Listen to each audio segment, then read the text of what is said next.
topic is inspiring the next generation of women in STEM. Really important topic for both of our speakers today. So we have Randi Zuckerberg, who is the founder and CEO of Zuckerberg Media. And we also have Vlada Latkina, and she's the CEO and co-founder of ClassTag.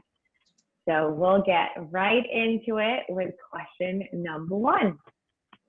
So to both of you, who inspired you to become a CEO in a technology-based industry? What have you learned from the challenges you've overcome and that can help girls get into STEM? So Randi, we'll go with you first.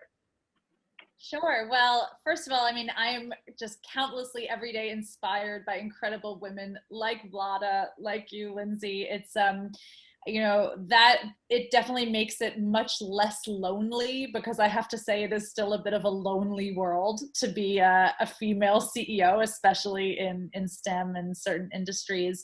I have to be honest, I never actually set out thinking in my life I'm going to be a CEO, but somewhere along the line, I realized that when you call the shots, even your worst day working for yourself is better than your best day working for somebody else.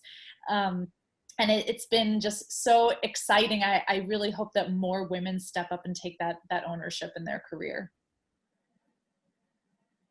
Absolutely. I would echo that. I don't think that growing up you think about sort of, working for yourself or, working for someone else, at least at the time, I guess, when we were growing up, it was, entrepreneurship perhaps wasn't like a big trend back then. And I think for me, it sort of all shifted once I became a mom. I think that I started appreciating my time much more and thinking about, do I really care about, this presentation I'm about to do or this next meeting or because that means I will not be with my daughter at the time, right? And so I think that just put a lot more sort of value on sort of where I spend my time. And I was certainly inspired to to be the example and to spend my time on things that I really, really cared about, which is education.